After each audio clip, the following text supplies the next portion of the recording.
नमस्कार दोस्तों, भगवान आप सभी का भला करे और आपकी सारी इच्छाएं मनोकामनाएं पूरी हो। दोस्तों, आज मैं आप सभी को मंगल रेखा के विषय में सबसे महत्वपूर्ण जानकारी देने वाला रहूँगा कि यहाँ से निकलने वाली सभी प्रकार की रेखा का किस प्रकार का परिणाम होता है और यहाँ अंदरूनी मंगल और बाहरी मंगल का क्या अहमियत है। अंदरूनी मंगल हमारे रोग प्रतिरोधक क्षमता को, स्टेमिना, एनर्जी को, हमारे शारीरिक गतिविधि और शारीरिक बल को ज़्यादा दर्शाती है, और जो बाहरी मंगल है वो हमारे मानसिक बल और मानसिक सक्षमता को ज़्यादा दर्शाती है। यहाँ पर अंदरूनी मंगल जब दबा हुआ होता है तो इस कंडीशन में शारीरिक सक्षमता ऐसे जातकों की बहुत कम होती है, देखने में भी पतले दुबले लगते हैं। नहीं तो बाकी सारे अगर अनदर यहाँ पर प्रोस्पेक्ट या साइंस पॉजिटिव है तो देखने में एकदम अच्छे दिखेंगे, हष्ट पुष्ट, लेकिन आंतरिक रूप से कमज़ोर होते हैं क्योंकि अंदरूनी मंगल वीक है। वहीं अगर किसी का ये उभरा हुआ है तो ऐसे जातक बहुत ज़्यादा जुनूनियत वाले होते हैं। और अगर यहाँ पर नेगेटिव साइंस जैसे कि बहुत सारी यहाँ आड़ी रेखा है तो ऐसे जातक गाली गलौज, लड़ाई झगड़ा, नकारात्मक सोच, रवैया, इन सारी चीज़ों से फिर पीछे नहीं हटते हैं। अगर किसी का चरित्र देखना हो तो ऐसे हथेली में 16 प्रकार के योग होते हैं जो किसी का चरित्र के विषय में बताते हैं कि इनका चरित्र ठीक है या नहीं है।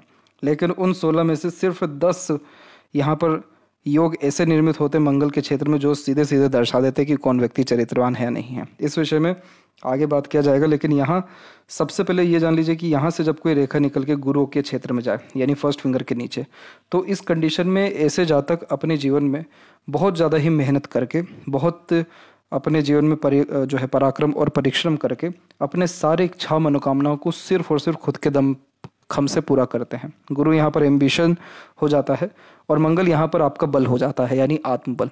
तो अपने खुद के आत्मविश्वास, आत्मबल और खुद के ही मेहनत से ऐसे जातक के जितने भी इच्छा मनोकामना जीवन के प्रति होती है सब के सब फुलफिल हो पाती है।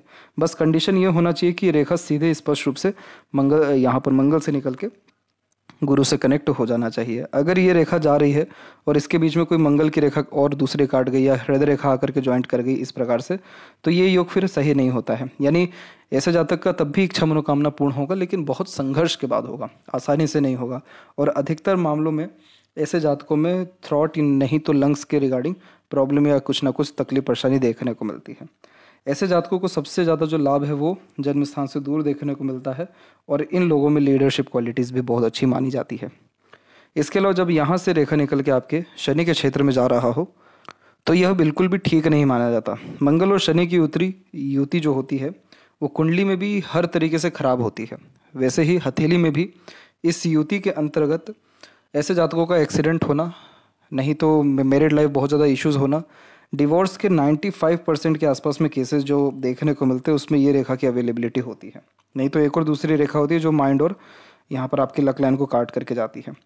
तो यहाँ पर इस कंडीशन में क्योंकि जो मंगल है वो यहाँ पर आपके मांगलिक कार्य को भी दर्शा रहे होते हैं, इसलिए मैरिड लाइफ के रिगार्डिंग इस कंडीशन में दिक्कतें बहुत देखने को मिलती है।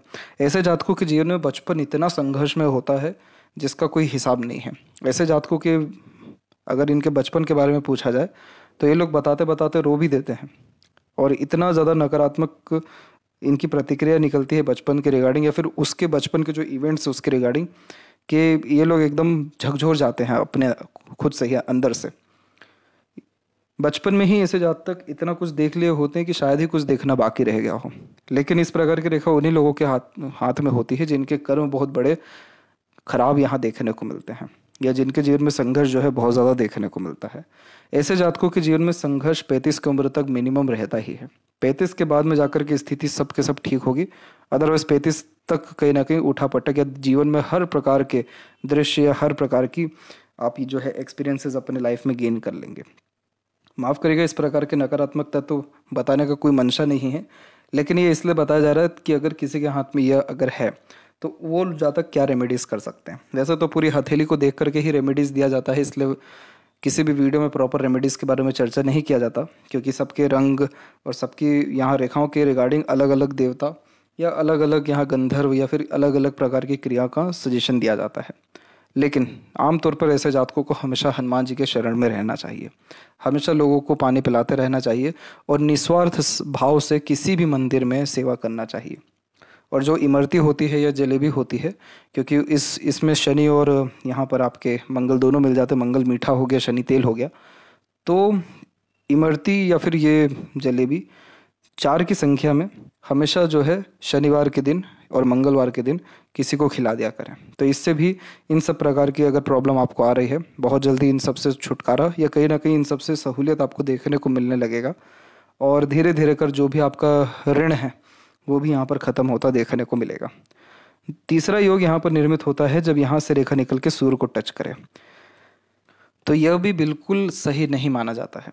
सूर्य यहाँ पर आपके पिता हो गया और यहाँ पर शासन हो गया यानी गवर्नमेंट हो गया, और मंगल यहाँ पर आपके यहाँ पर सभी प्रकार के मांगलिक कार्य को भी ये दर्शाते हैं और अमांगलिक कार्य को भी मंगल ही दर्शाते हैं।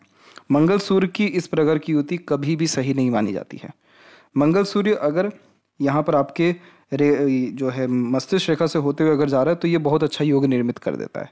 क्यों ऐसा हो जाता है? क्योंकि ऐसे जातक अपना एनर्जी का सही यूटिलाइजेशन अपने काम में करते हैं और लीगली हर काम करना पसंद करते हैं। लेकिन डायरेक्ट कोई मंगल की रेखा काट करके सारी रेखाओं को यानी जीवन रेखा, मस्तिष्क रेखा और हृदय रेखा को काट के सूर्य पर अगर टच कर जाए तो इससे जातकों के ऊपर लोन बहुत हो जाता है, नहीं तो जेल जाने के योग निर्मित होते हैं, नहीं तो किसी प्रकार का अपराध में ऐसे जातक देखने को मिलते हैं। गवर्नमेंट के द्वारा किसी न किसी प्रकार का पनिशमेंट या फिर बहुत बड़े चीटर या फिर कहीं ना कहीं एक प्रकार से धोखाधड़ी यानी 420 का काम में भी ऐसे जातक देखने को मिलते हैं। यानी वह सारे काम जो कि आपके इज्जत मान सम्मान को ठेस पहुंचाए, इसीलिए ऐसे जातक जो है चरित्रहीनता में भी माने जाते हैं या फिर चरित्र के रूप में भी बदनाम होते हुए देखने को मिलते हैं। अब ये जो इंडिकेशन है ये सिर्फ ऊपरी ऊपरी है। अब अगर ये रेखा किसी के हाथ में है तो डरिएगा मत, आपके हथेली के अनदर सारे फॉर्मेशन देख करके इसका प्रेडिक्शन निकाला जाएगा कि यह किस प्रकार का इवेंट दे सकता है या फिर कब आपका इवेंट इस प्रकार का बैठेगा। इसीलिए सिर्फ इस रेखा को देख के या शनि पर जाती रेखा को देख के या कहीं और जाती रेखा को देख करके चिंतित मत होइएगा, बस थोड़ा सा सजग रहिएगा कि आपको कहीं ना कहीं से बदनामी आ सकती है। और बदनामी कहाँ से आ सकती है? चरित्र के रिगार्डिंग आ सकती है। लोन अगर डेप्ट ले लिया है तो उसको चुकाने में दिक्कत आ सकती है, नहीं तो कोई भी इनलीगल काम से आपको आ सकता है। तो इन तीनों चीज़ों से फिर इस कंडीशन में आपको बचना रहेगा। तो ऐसे जातकों को अधिकतर मामलों में अगर इसका रेमेडी की बात करें तो इसका कोई जेन्युइन रेमेडी ऐसे नहीं होता है, लेकिन इस कंडीशन में अगर सूर्य देवता को हमेशा अर्घ दिया जाए और खुद को प्रॉपर रूल्स रेगुलेशन के अंतर्गत रखा जाए, खुद का दायरा सेट कर दिया जाए कि मुझे इसके आगे नहीं बढ़ना है कभी भी जीवन में, तो इस कंडीशन में बहुत बड़े बड़े तकलीफ परेशानी होने से बार बार बच जाते हैं। नहीं तो साथ ही जो है संबंधित लोगों के माध्यम से भी जो है बहुत बड़ा लॉस होते हुए देखने को मिलता है। अपना ही साथी डुबा ले जाता है, नहीं तो कोई अपना ही व्यक्ति जो है आपके राज पता करके आपको जो है नीचे गिरा सकता है। तो इस प्रकार की अगर रेखा हो तो निश्चित रूप से इसका उपाय करना चाहिए, लेकिन पूरे हथेली का विश्लेषण करने के बाद किसी निष्कर्ष पे पहुंचना चाहिए।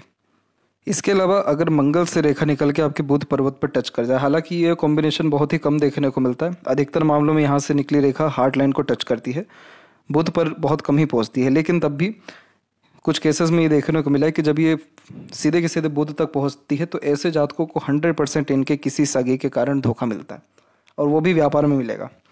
किसी गलत व्यक्ति पे ये ट्रस्ट कर लेंगे, नहीं तो एक प्रकार से किसी से इनका अट्रैक्शन हो जाएगा और सामने वाला जो भी पर्सन रहेगा वो इनका मिसयूज़ करेगा और एट द एंड इनको छोड़ करके जाएंगे। तो ऐसे जातकों को अधिकतर मामलों में बिजनेस में लॉसेस या धोखा पार्टनरशिप में देखने को मिलता है, और थ्रू आउट द लाइफ यानी ओवरऑल लाइफ कहीं ना कहीं थोड़ा बहुत यहाँ पर हमेशा रुकावटें काम में आती हुई देखने को मिलती है। ऐसे जातकों की जो बुद्धिमत्ता है वो भी थोड़ी नकारात्मक या फिर गलत तरीके से ही चलती है। इनको सीधे कोई भी काम करना पसंद नहीं होता है, छुप करके काम करना या एक प्रकार से बहुत सीक्रेटिव वर्क करने में ये लोग विश्वास रखते हैं। सीक्रेटिव वर्क करना अच्छा होता है, लेकिन ऐसे जातक अधिकतर मामलों में 2 के 4, 4 से 8 का काम में इन्वॉल्व होते हुए भी देखने को मिलते हैं। तो इस चीज़ का ध्यान रखना है कि मंगल की कोई भी रेखा किसी भी पर्वत पर जा रही है सिवाय गुरु को छोड़ के, सब के सब बहुत नेगेटिव इंडिकेशन दे रहा है। गुरु यहाँ पर सबसे सात्विक ग्रह है और गुरु से बड़ा कोई भी ग्रह है नहीं, और गुरु की दृष्टि जब भी कहीं पर पड़ती है उधर लाभ ही लाभ होता है। इसीलिए मंगल यहाँ पर अच्छा रिस्पॉन्ड कर रहे हैं, क्योंकि मंगल यहाँ पर योद्धा है, उनके हाथ में तलवार है। सिर्फ गुरु के सामने आकर के ही वो अपना शीश झुकाते हैं, अदरवाइज हमेशा वो लड़ने को तैयार है मंगल देव यहाँ पर। इसीलिए ये सिर्फ गुरु के अलावा बाकी सब जगह पे इतना तकलीफ पहुँचा रहे हैं। और अगर किसी के हथेली में यहीं से कोई रेखा निकल के यहाँ पर हार्ट लाइन को टच कर रही है या फिर यहाँ से रेखा निकल के माइंड लाइन को टच करके आउटर मार्स पे जा रही है, तो इसमें 2 इंडिकेशन आते हैं। पहला, ऐसे जातकों को हार्ट अटैक के चांसेस थोड़े से ज़्यादा दिखाई पड़ते हैं, और दूसरा कि इनके डिवोर्स होने के चांसेस ज़्यादा होते हैं। ये दोनों कॉम्बिनेशन इस केस में ज़्यादा होता है। यहाँ पर वुमेन के केस में ये डिवोर्स का साइन ज़्यादा इंडिकेट करता है, और यहाँ पर मेल के केस में ये यहाँ पर हार्ट अटैक के चांसेस को थोड़ा ज़्यादा रिप्रेजेंट करता है। और अगर यहाँ पर सीधे मंगल से मंगल अगर कनेक्शन हो गया, ये भी फॉर्मेशन देखने को अधिकतर मिला है। तो जब भी ये यहाँ पर जीवन रेखा को काटती है, मस्तिष्क रेखा को काटती है, तो उस समय में खासकर किसी प्रकार का एक्सीडेंट या फाइनेंशियल लॉसेस के चांसेस होते हैं, क्योंकि ये लक लाइन को डायरेक्टली इनडायरेक्टली काट करके जा रही होती है। तो यहाँ पर देखा जाए तो रेमेडीज़ के द्वारा ये चीज़ें ठीक हो जाएगी, लेकिन यहाँ पर पूरा का पूरा हथेली का जांच करके ही निष्कर्ष निकालना अनिवार्य है। दूसरा, अगर कोई भी ये कॉम्बिनेशन अगर किसी भी व्यूअर के हाथ में है तो उनको चिंता वाली बात नहीं है, आपको कुछ नहीं करना है। यहाँ पर जो मंगल का उपाय बताया गया है उसको फॉलो करिए। सिर्फ वो शनि के लिए ही एप्लीकेबल नहीं है, वो सारे नेगेटिव साइंस के लिए एप्लीकेबल है। बुध के अंतर्गत अगर देखा जा रही है तो गलत लोगों पर ट्रस्ट या पार्टनरशिप में काम ही नहीं करना है, धोखाचार के काम में पड़ना नहीं है। सूर्य पर जा रही है तो खूब ज़्यादा रूल्स रेगुलेशन को मेंटेन करना है। मंगल से इसका जो है इस प्रकार से कनेक्शन होना, तो गाड़ी बहुत धीरे चलानी चाहिए, और फाइनेंशियल सिक्योरिटी के अंतर्गत हमेशा अपना पैसा फंसाए रखना चाहिए। और अगर यहाँ पर आपका कोई भी शाखा हार्ट लाइन से कनेक्टेड हो रहा है तो इस कंडीशन में ज़रूर किसी न किसी प्रकार का परामर्श करके निष्कर्ष निकालना चाहिए, तब जाकर के प्रॉपर आपको इंडिकेशन आएगा। अदरवाइज इन सब रेखाओं से बहुत ज़्यादा डरने घबराने वाली कोई भी ऐसी बात नहीं है। ईश्वर से बड़ा कृपा कहीं से नहीं मिलता है, और वहीं से आपको निश्चित रूप से कृपा मिलेगी। इसीलिए हनुमान जी की आराधना में ऐसे जातकों को अधिकतर मामलों में रहना चाहिए, या फिर दिन की शुरुआत हनुमान चालीसा से ही करनी चाहिए। तो ये थी मंगल रेखा की कुछ महत्वपूर्ण बातें। आने वाले वीडियो में मंगल के शुभ यहाँ परिणाम के विषय में ज़्यादा आपको बताया जाएगा। आशा करता हूँ ये वीडियो आप सभी को अच्छा लगा हो। किस प्रकार का अनुभव आपको देखने को मिल रहा है ज़रूर कमेंट सेक्शन में बताएं। तब तक आप अपना ध्यान रखें। आपका बहुत बहुत धन्यवाद।